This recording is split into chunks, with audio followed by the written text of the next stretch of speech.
Youth. It's the most formative time in our lives, when we learn, grow and begin to understand who we are. It's often said that young people are the hope of the future, but right now that hope is under threat. Nearly half of all the health problems affecting young people today aren't physical, they're mental. In the UK, 1 in 5 young people now live with a probable mental disorder, the highest it's ever been. Suicide rates amongst young people are at a record high, with 200 young people taking their lives each year. The crisis is at breaking point. And when the mental health of young people is overlooked, the consequences aren't just statistics, they're people. My name is Joe Pullman, and in 2023, my friend Ben Hope took his life at just the age of 19. Much like Ben, thousands of young people lose their battle with mental illness. And yet despite this, there is no requirement for teachers to be properly trained in spotting mental health problems. This documentary aims to uncover the mental health crisis amongst young people and question whether education has a role in preventing tragedies such as Ben's. My first stop is to see Ben's parents, Pete and Claire. It's a difficult conversation to have, but a necessary one. Right now, 70% of young people with a mental health problem do not receive the support they need early enough. To find out where change is needed, these are the voices we need to listen to. Ben was amazing. It's hard to describe what a wonderful kid he was. He was so smart, so smart. He felt like a blend of the two of us, particularly. Every parent would say that, but he had parts of me and parts of Claire that were so clearly delineated, and I know everyone thinks that their kids are special, but I think Ben was a special boy. One of the things that was really sort of quite sad for me, or quite sort of thought-provoking, was Ben telling us that he'd had anxiety since he was 13 or so, and he didn't know it was anxiety. Despite how young 13 may sound, cases like Ben's aren't uncommon.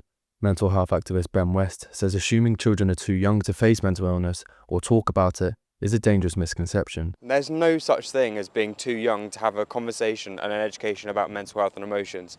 I work with some very senior psychologists, and one of the questions I like to ask is, what's your youngest client or what's your youngest patient? I've had psychologists tell me they've been treating 3-year-olds, 4-year-olds, 5-year-olds for self-harm and serious mental illness. For many, having these conversations at a younger age could prove to be vital. When I was 13, that's when I had my first suicide attempt, and I didn't tell anyone. I felt so ashamed. I think I always knew I needed help, but I felt like it was a me problem, so I need to solve something within myself. I didn't want to ask for help because I didn't want to let anyone down, but also you just don't know what help to ask for. In a system where many struggling young people are without the right knowledge or support, everything can change in one moment, and the consequences can be devastating. The night before he died, we had a lovely conversation in the car, and we were laughing and joking because he'd been invited to this party in Southampton on a boat, and he was going, "Oh, it's going to be amazing, Mum." And we just had a really good laugh, and then he said, "Oh yeah, I better go now." So off he went, and that was it.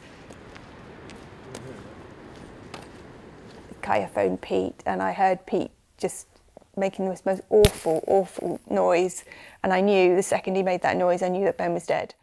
I had this maybe for 3-4 months, like a weight in my chest. Still now, even multiple times a day, and something will happen. I mean, something really stupid that reminds you of Ben. But yeah, it's hard, really hard. As I spoke to those affected, there appeared to be a reoccurring flaw in the system. Certainly for Ben, there was no awareness or education sort of in his earlier years around this is not normal.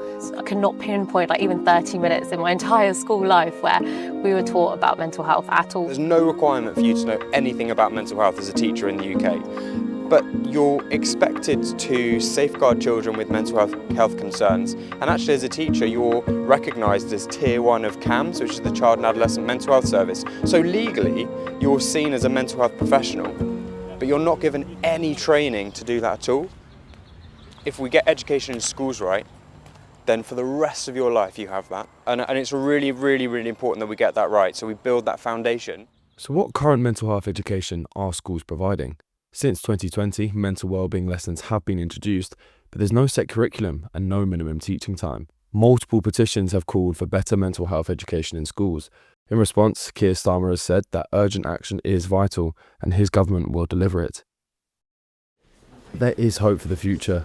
Tunbridge School in Kent was the first in the UK to introduce mindfulness into the curriculum, a practice that helps students build awareness of their thoughts, emotions, and how to manage them. It made a tremendous difference to my life. I was 25, 26. My head was just full all the time of questions, I suppose. And when I sat and I followed my breathing for 20 minutes, I just thought, why hasn't somebody told me this before? Why didn't I learn this at school? And so I thought I'd love to teach people this. Where is your mind at the moment? Where's it going? I think they are struggling more, and I think, that's traditionally blamed on social media, on the pressure of being always on. Zen approach. You've got next week GCSEs, isn't it? I think it is definitely something that I can fall back onto if I was struggling with my mental health, because a lot of times it can feel like you don't have any resources to go to, but I think it's really key that we get teachers trained and teachers understanding what mindfulness is to then roll it out to more and more students. I hope that things are beginning to turn. Feels like maybe we're at a turning point. Imagine if a child could grow up with a bit of sport, a bit of mindfulness, good sympathetic ears they could talk to, if we were really focused on their pastoral care rather than just bang, bang, bang, grades.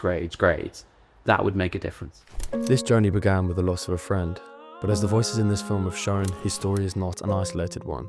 It's part of a wider crisis affecting a generation. We've seen the impact of this crisis and what happens when schools aren't equipped to help. But we've also seen what's possible when education listens and gives young people the tools they need.